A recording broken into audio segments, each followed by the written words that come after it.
A very good evening to you all. You're joining us on Prime TV News. I'm Dilani Jayatilaka. Let's have a look at the headlines first.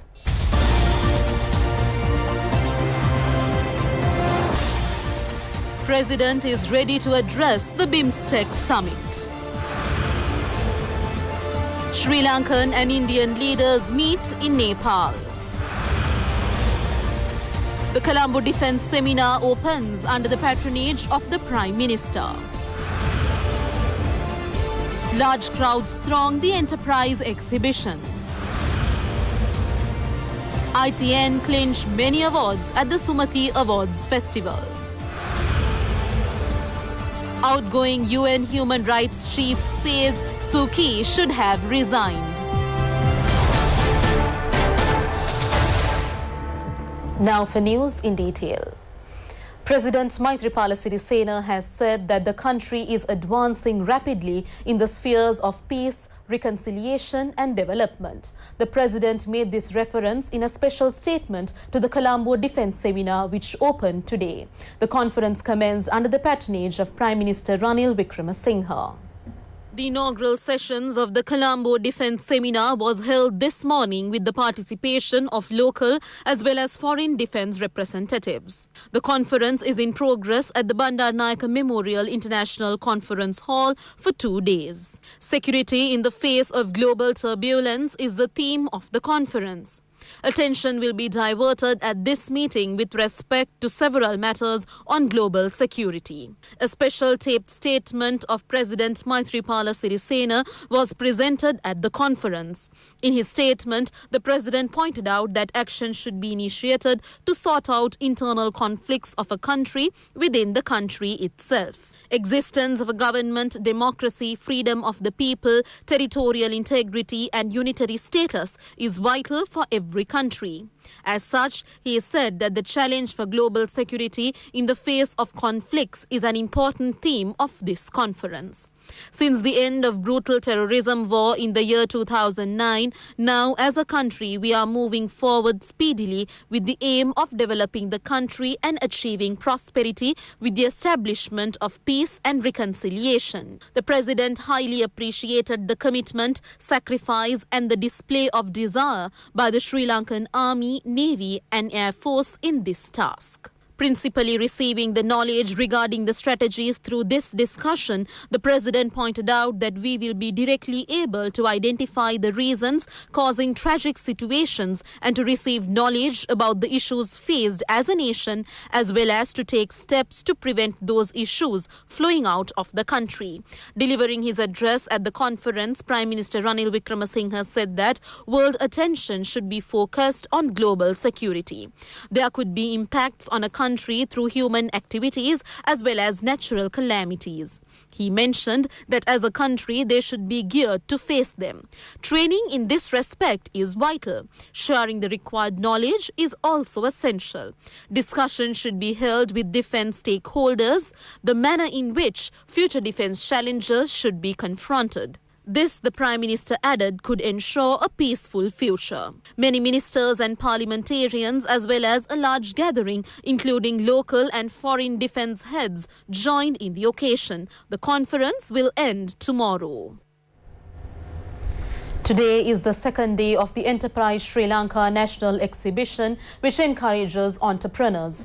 A large crowd gathered on the first day itself to view the exhibition, which is themed Reconciliation, Democracy and Development.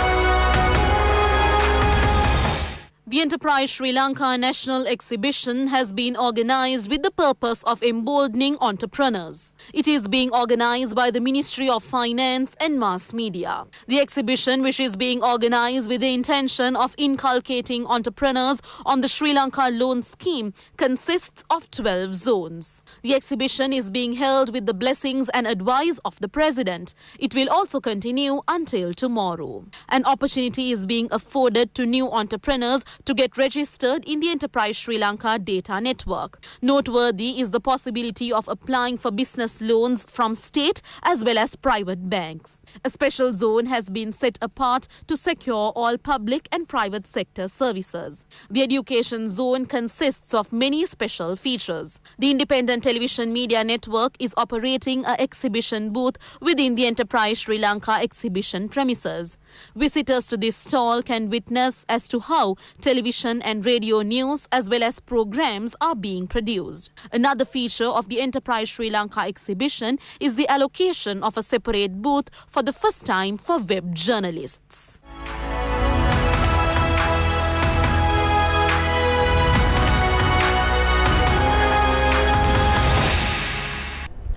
The Sumati Awards Festival, the Mega Arts Festival of the Small Screen, was held yesterday.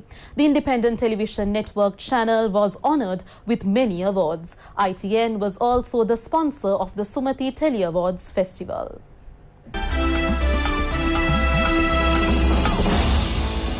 Sumati Sammana 2018 Sumati Prasadana Sumadur Vindana Suranya Sandavai.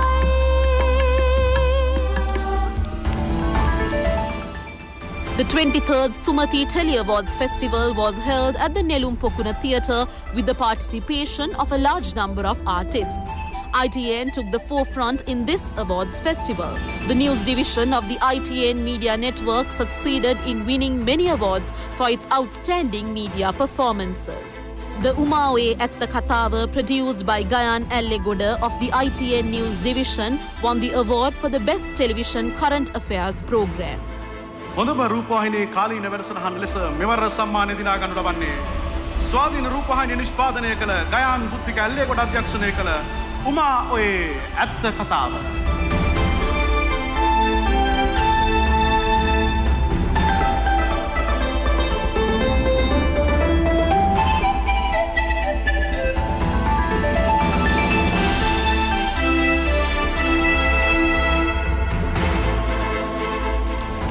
The RT feature of Oshada Priyankara of the News Division won awards for the Best Television Feature Program.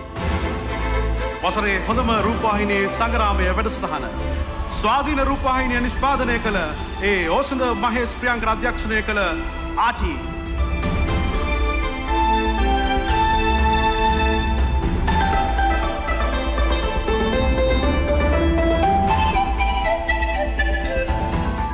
The ITN News Division clinches the second place for the Best Television Current Affairs Reportage.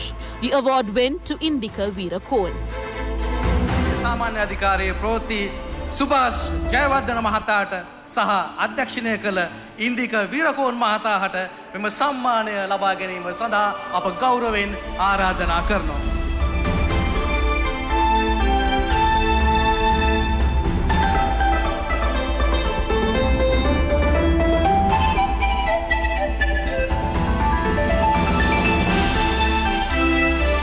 The Best TV Documentary Award was clinched by Manjula Athugala, an ITN producer, for his Pati program. හොඳම රූපවාහිනී වාර්තා වැඩසටහන ලෙස 23 වන සුමති සම්මාන උළෙලේ සම්මානය දිනා ගනු ලබන්නේ ස්වාධීන රූපවාහිනිය නිෂ්පාදනය කළ මංජුල ඇතුගල අධ්‍යක්ෂණය කළ සමීප රූපය සහ දුර රූපය අතර පති.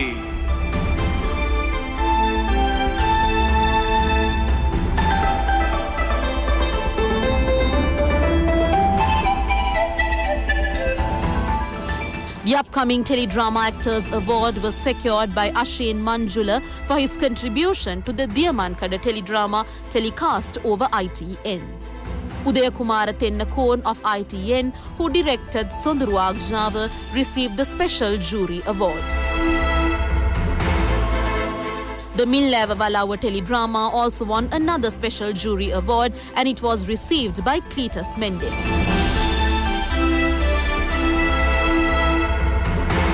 A special evaluation award was presented to Satish Chandra Edirisinghe on behalf of his outstanding services to the field of art. The most popular actors award of the Sumati Awards festival was clinched by Raveen Kanishka, while the most popular actress award was won by Shalini Taraka. The best teledrama actor was Shyam Fernando. The best teledrama actress was Nadi Kammelavira. The UW Sumati Pala Memorial Award, presented once in a lifetime, was awarded to veteran artist Tissa Vijay Surendra and veteran actress Geeta Kumara Singha.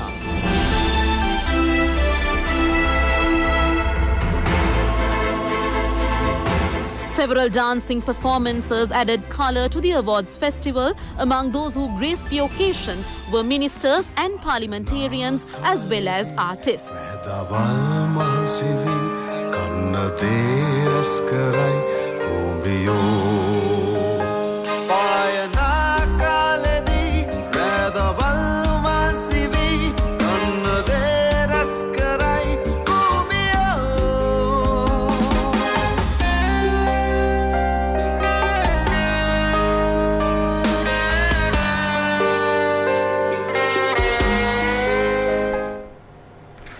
₹200 million has been set apart for the reconstruction of cultivation wells and wells used for drinking purposes which have dried up in the Anuradhapura district, as well as for new constructions. This was revealed by Minister of Irrigation, Water Resource Management and Disaster Management Duminder Disanayaka. He was addressing a discussion held at the Anuradhapura district secretariat. The meeting was held for the release of Anuradhapura District Regional Disaster Response Plan and to educate Divisional Secretariat and Disaster Relief Service officials on how to face prevailing disaster. Discussions at the meeting centered on the construction and reconstruction of the public drinking water wells that could sustain drought conditions.